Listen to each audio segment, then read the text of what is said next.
au moment opportun. Et le moment opportun, c'est lui qui le connaît. Ça fait 2 mois, 3 mois que tu cherches du travail. Ah Seigneur, si seulement tu me donnes du travail. Là, regarde l'église, elle est éloignée. Il faut que j'attende le minibus, mais si le minibus n'est pas là. Si je travaillais, Seigneur, je vais acheter une voiture. Et quand je vais acheter une voiture, je passerai prendre mes frères. Nous irons à l'église. J'aurai la possibilité d'aller évangéliser tout autour. Ah Seigneur, si tu peux le faire, Dieu te regarde. Parce que la Bible dit quoi? Qu'il sonde nos cœurs pour connaître nos pensées.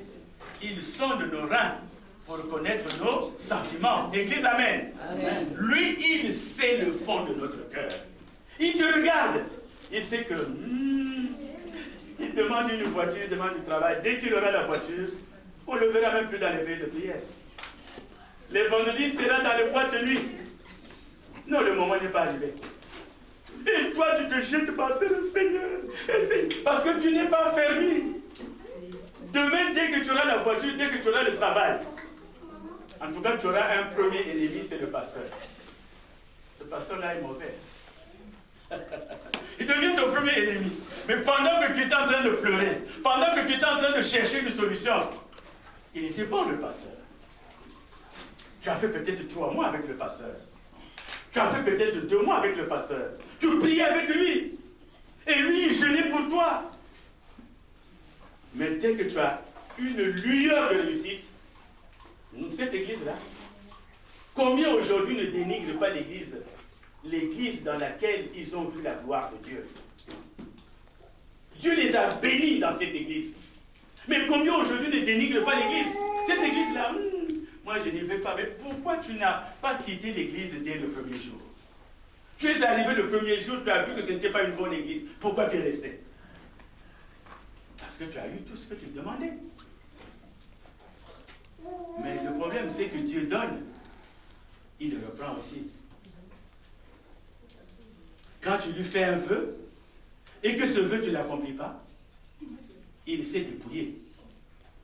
Et c'est ce jour-là que tu vas te dire, ah, on me l'avait dit, j'avais fait la promesse à Dieu, mais je n'ai pas, vraiment. Ah Seigneur, cette fois-ci, je ne vais pas rater. Seigneur, cette fois-ci, il te regarde et dit, menteur, menteur, Dieu ne t'écoute plus.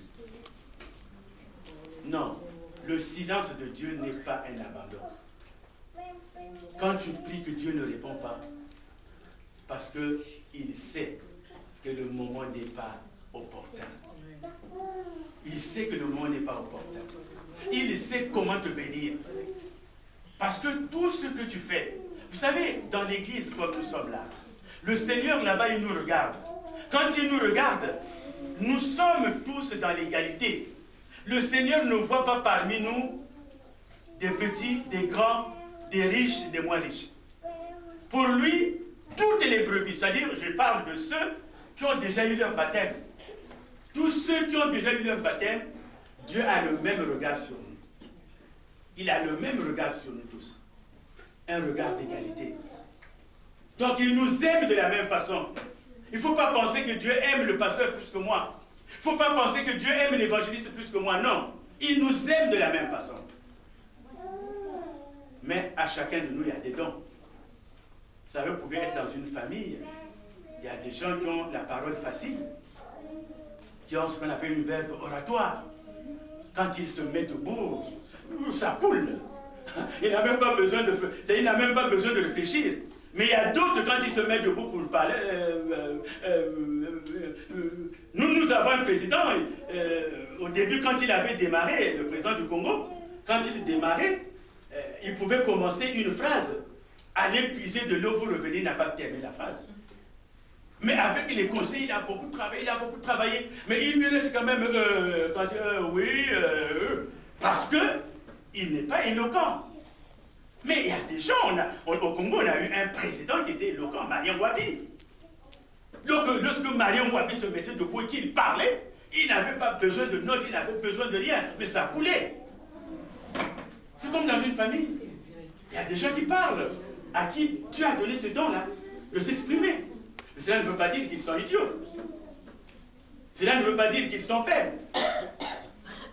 Dieu ne nous donne pas les mêmes dons.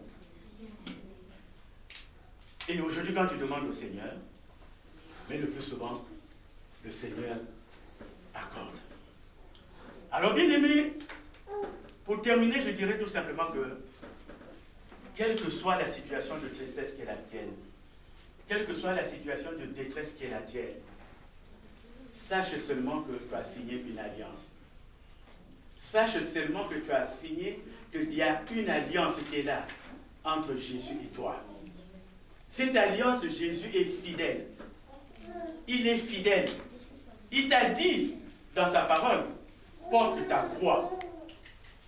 Parce qu'il nous dit que celui qui veut me suivre, celui qui veut venir après moi, qu'il porte sa propre croix. Et il dit, celui qui voudra sauver sa vie, la perdra. Mais celui qui la perdra à cause de mon nom, la trouvera. Si tu veux fuir les responsabilités, parce que tu as peur d'être dénigré, tu as peur d'être, que les gens parlent de toi, ce que tu cherches à faire ne réussira pas.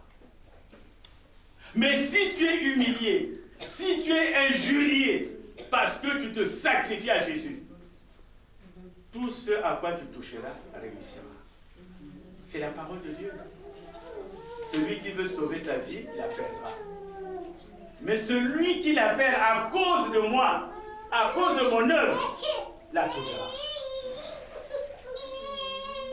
Quand nous voyons des gens qui se sacrifient, on parle de veillée de prière, ces gens sont là.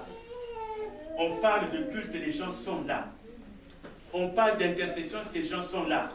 Vous croyez que Dieu est sourd? Il y a une sœur qui avait fait un témoignage, qui est venue à la maison, qui avait fait un témoignage, un mois, depuis un temps. Elle avait fait un témoignage, elle dit, mais papa, donc tout ce que je fais, c'est Jésus le sait. Mais oui, il le sait. Tout le bien que tu fais est écrit dans ton livre de souvenirs. Chacun de nous a un livre de souvenirs où tout est gravé. Parce que cette sœur-là a vu les bénédictions tomber comme ça. Elle attendait ceci, c'est tombé sur son compte. Elle attendait cela, c'est tombé. Un jour comme ça, tout tombe sur elle. Elle regarde son compte, elle devient plus riche que Hollande. Elle se dit, mais c'est pas possible. Elle dit, c'est pas possible. Ça, j'attendais depuis longtemps, on m'avait dit non. Ça, j'attendais depuis longtemps, mais tout tombe comme ça. J'ai dit oui. Oui, papa, je viens te voir. J'ai dit oui, pourquoi? Ça remonte à quelques mois. Je viens te voir. Je dis oui, parce que je voudrais payer le loyer. Je dis, ah bon? Tu veux participer au loyer? Mais non, je ne veux pas participer. Mais je veux payer le loyer.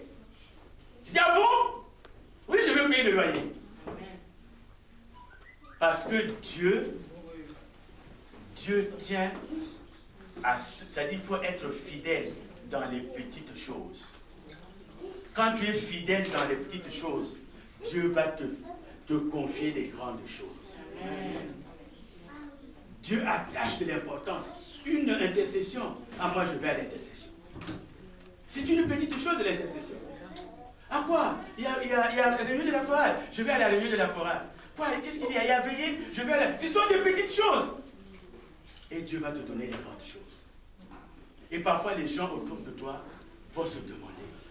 Parce que tu ne vas pas à l'intercession pour un tel ou tel autre, mais tu vas à l'intercession parce que Dieu t'a appelé à le faire. Église, amen. Amen. Qui a vécu ce que Jésus a vécu? Tu as sauvé des gens. À un moment donné, il avait même nourri plus de 4000 personnes, je crois 5000 personnes. Mais ces 5000 personnes qu'il avait nourries étaient où?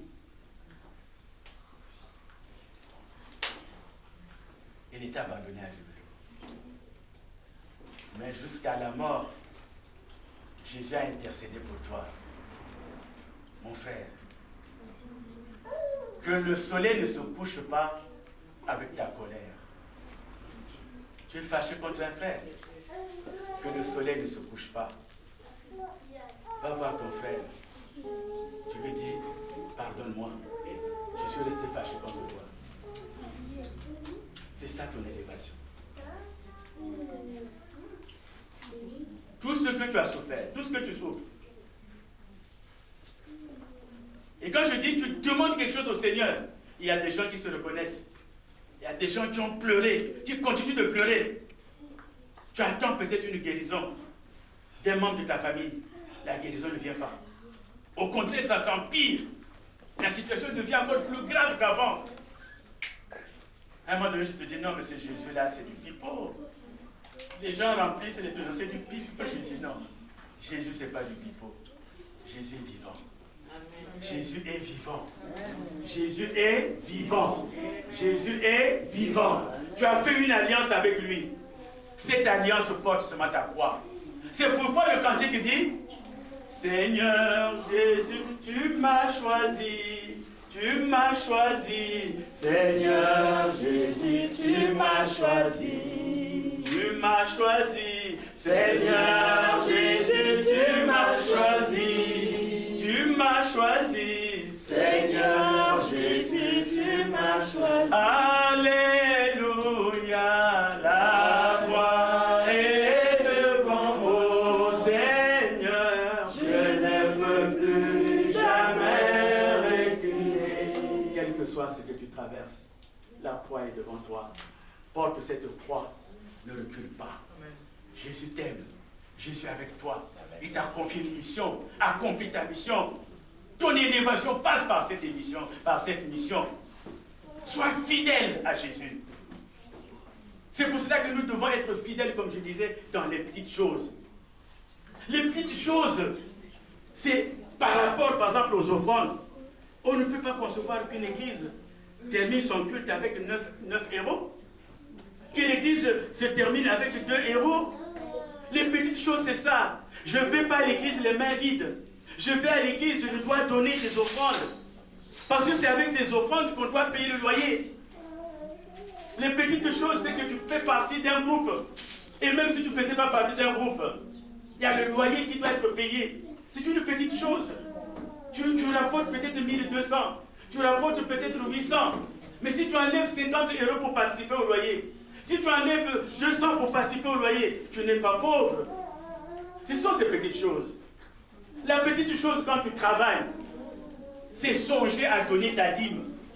Les gens pensent que quand je ne peux donner la dîme que si je suis en harmonie avec le pasteur. Parce que les gens pensent que la dîme que tu donnes, tu la donnes au pasteur. Mais tu n'as rien compris de la parole de Dieu. Tu n'as rien compris. Le pasteur n'est pas mort pour toi. Et moi, je le dis, hier encore, je l'ai répété à maman. Nous sommes mariés depuis 65. Je le dis souvent, je le disais dernièrement auprès de mon frère. Nous sommes mariés depuis 65. Si Jésus me disait, écoute, Daniel, oui, bon, moi, il y a un problème, ta femme est malade, pour qu'elle guérisse, toi tu meurs à sa place. Je lui dirais non. Parce qu'il n'y a que Jésus qui est mort pour nous. Amen. Moi, je veux vivre. J'ai 72 ans, je me dis, peut-être que le Seigneur va me garder jusqu'à 160. Amen. Mais oui, les journaux me reconnaîtront comme, comment ça s'appelle, le doyen de l'humanité. Il n'y a que Jésus. Ah, il est mort à 33 ans. Très jeune. Je ne sais pas si parmi nous, il y a quelqu'un qui est prêt à donner sa vie. Même les femmes qui nous disent, ah, je t'aime. Je ne peux pas vivre sans toi. Je vous ai raconté l'histoire de ma petite soeur. Ma petite soeur avait perdu son mari. Mais quand elle pleurait le mari, nous nous sommes dit, mais elle ne va plus se marier. Le mari s'appelait Malonga, et elle dit, Yalonga, Ya veut dire grand frère. Qu'est-ce que je veux devenir? Comme tu es mort, moi aussi je suis morte. On s'est dit, mais elle est encore jeune, notre petite, elle ne va plus se marier. Mais elle n'a même pas attendu 6 mois qu'elle avait déjà ménagé avec elle. Elle avait déjà ménagé avec elle. Elle n'avait même pas attendu 6 mois. Et lorsque, j'ai vu que c'est bien. Oh, c'est mon nouveau. J'ai dit, quoi? Toi qui nous as fait peur, tu as quand même trouvé quelqu'un. C'est tout simplement pour vous dire, c'est bien aimé, il n'y a que Jésus qui nous aime. C'est pour cela, ne recule pas devant sa croix, quel que soit ce que tu traverses, car Jésus est bon, il est le même et il n'a pas changé. Est-ce qu'on peut acclamer pour Jésus? Amen.